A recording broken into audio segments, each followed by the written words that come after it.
सूरजपुर जिला चिकित्सालय के मातृत्व एवं शिशु अस्पताल से एक बेहद दुखद मामला सामने आया है। यहाँ प्रसव से पहले इंजेक्शन लगाए जाने के बाद एक गर्भवती महिला और उसके गर्भ में पल रहे नवजात की मौत हो गई। घटना के बाद परिजनों ने डॉक्टर पर गंभीर लापरवाही का आरोप लगाते हुए कड़ी कार्रवाई की मांग की।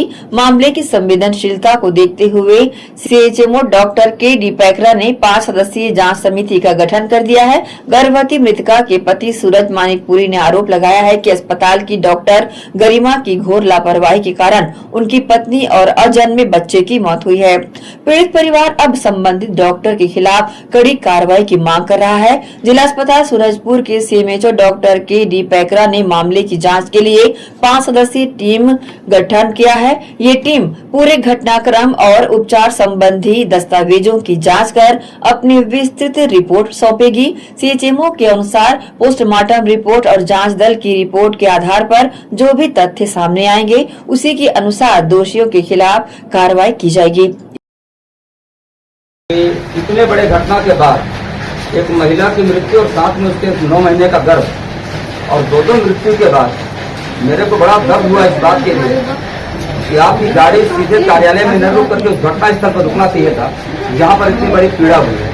सवाल नंबर दूसरा ये है कि कौन सा इंजेक्शन, कौन सी दवाई, कौन सा मेडिसिन, कौन वो जो व्यक्ति लगाया उस सक्षम है कि नहीं, उसकी पात्रता रखता है कि नहीं लगाने का। और जैसे मृत्यु हुई आपके पूरे डॉक्टर वहां से गायब हो गए, पूरे स्टाफ के लोग गायब हो गए। 2 तीसरा सवाल ये बात है, सबसे महत्वपूर्ण बात कि इतनी अव्यवस्थाओं के आलम के बीच यदि जिला चिकित्सालय लड़ेगा तो मेरे को तो बड़ा दुर्भाग्य मेरे लिए। मेरा संघर्ष जो है, जो मैं 3 बजे 4 बजे तक जग रहा हूँ लोगों को जान बचाने के लिए, और ऐसे लोग जवान अगर बच्चे मरेंगे एक दवाई इंजेक्शन से, तो मेरे मेहनत और मेरे संघर्ष का परिणाम फायदा क्या होता है। चौथा विषय यह है कि इस अस्पताल में गरीबी और अमीरी 2 प्रकार की रेखाएं हैं। अगर ये समाप्त नहीं होंगी तो लाश आपके क्या रहेगा, उसका पोस्टमार्टम सब करना है अस्पताल को, उसका ही चंदन पान करेगा अस्पताल। परिवार के लोग उस शव को नहीं छुएंगे। गरीबी और अमीरी का रेखा समाप्त करना पड़ेगा साहब अस्पताल में आज और अभी। इसका निर्णय लेकर मेरे को बताइए आप।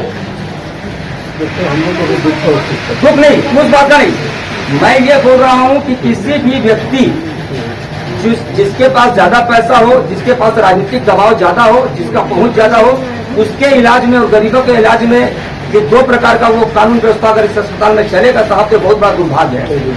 एक अंतिम बात मेरा यह है कि जिला चिकित्सालय में पैर पे खरोच लगने का इलाज हो सकता है कि नहीं हो सकता है। हम निजी अस्पताल में यहाँ के डॉक्टर क्यों भेजते हैं, वो कौन दलाल डॉक्टर है। आज करवाइए मीटिंग साहब, लाश यहाँ से तभी लेकर जब जवाब मिलेंगे हम तब। ये आपके लिए नहीं, आपके पे आरोप नहीं है, मैं आपके लिए नहीं बोल रहा हूँ डायरेक्ट रूप से, कोई बात नहीं बोल रहा हूँ। न मैं पैसे पे न मैं आपकी व्यवस्था पे किसी प्रकार का आरोप प्रत्यारोप लगा रहा हूँ, न मेरा किसी प्रकार से आपके दुर्व्यवहार जो है, आपका व्यवहार बहुत अच्छा है, इससे मेरे को कहीं पर वो नहीं। लेकिन इस तरीके की बातें क्यों उठ रही हैं। पैर टूटने का इलाज यहाँ के गरीब लोग जाकर के निजी अस्पताल में करा रहे हैं और यहाँ के लोग रिफर कर रहे हैं, और रिफर कहा कर रहे हैं। कितना बड़ा दुर्भाग्य है कि जिला का अस्पताल लिखता है बीएल मेमोरियल के लिए। वो मेरा बाप बन करके आया साहब, बीएल मेमोरियल इलाज करेगा मेरे यहाँ के लोगों का है। कितने निजी चिकित्सालय में आप लोग कर रहे हैं। मेरे को 2 चीज का जवाब आज चाहिए, मीडिया भी सुन रही है। पहला जवाब तो पूरा मीटिंग कराइए डॉक्टरों का, तत्काल ब्लड टेस्ट कौन करता है, एक्सरे कौन करता है, मृत्यु प्रमाण पत्र कौन बनाता है, ये सब गरीबों के लिए है साहब। 3 महीना में मृत्यु प्रमाण पत्र यहाँ के लोगों को नहीं मिल रहा है। 15 दिन में और 12 दिन में अगर किसी बड़े करोड़पति अरबपति का लोग रखता है तो 15 दिन में उसको मृत्यु प्रमाण पत्र देकर विदा कर रहे हैं। ये अव्यवस्था नहीं चलेगा। हाँ बिल्कुल सामान्य व्यवस्था। जांच कमेटी बैठाए ना तुरंत, इस पर नहीं, इस पर प्रभु, इस पर बैठ के बात करना है। मीटिंग करवा, आप मीटिंग करवाइए, एक मीटिंग की उपलब्धता। और दूसरा यह कि जांच कमेटी तो सब तत्काल बैठते, तो हम लोग को दरकार दिया है कागज, आप बना दीजिए जांच कमेटी। कौन डॉक्टर की ड्यूटी थी, कौन सा दवाई लगा, उस दवाई का क्या था, उस दवाई को फेंकना नहीं है, उस दवाई को रखना, हम लोग उसमें जांच में भेजेंगे, है ना। और कैसे मृत्यु हुआ, कौन सी बीमारी थी, वो मेरे को अभी हम लोग कारण हम लोग की रखते हैं। बहुत छोटे छोटे गिनाई तक 2 मृत्यु के बाद बहुत छोटी छोटी बिंदुएं रख रहे हैं। ये बिंदु इसकी पत्नी और उसके बच्चे के लिए नहीं साहब, आने वाली व्यवस्थाओं के लिए। आप मेरे को तत्काल हम लोग को ये काम करिए। बहुत छोटी छोटी बात रखा जी नहीं। जांच कमेटी तत्काल बैठा जाए, कौन सी बीमारी थी, किस बीमारी के तहत इंजेक्शन किसने लगाया, क्या वो कोई प्रशिक्षु एनएम थी कि कोई कौन था, डॉक्टर कौन थी, क्या उस इंजेक्शन की आवश्यकता थी कि नहीं थी वहां पर। इन बातों पर अपन एक बात करेंगे। दूसरा बात, कमेटी बैठाइए तत्काल, ये रिफर का सिस्टम तो बिल्कुल बंद करवाइए, एकदम बंद होना चाहिए। ये कलाई टूटने का बीएम मेमोरियल मेरा इलाज करेगा, ये कितना बड़ा दुर्भाग्य, यहाँ नहीं होगा मेरा टूटने का इलाज सूरत में। सिर फूटता है तो मेरे को भेजते हैं आप लोग बीएम मेमोरियल में, ये सारे इलाज करेंगे, निजी चिकित्सालय आपके रहते हैं।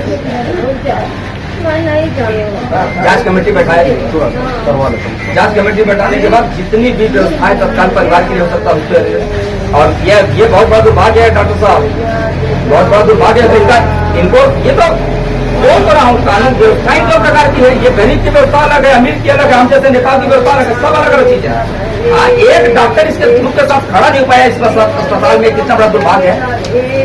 दूर जाने की वो कैसे बर्दाश्त करे कि अपनी बहू को और अपने नाती को, वो तो सपना सजाई थी कि मेरा नाती तैयार होगा अगले महीना में। देखिए, प्रथम दृष्टया तो ये जो है जैसे सदन हुआ तो उसमें बहुत ज्यादा कह पाने की स्थिति में नहीं है अपन, जो अभी तक की मुझे जानकारी है। पीएम रिपोर्ट आने के बाद ही मैं कुछ क्लियर बोल पाऊंगा उसमें।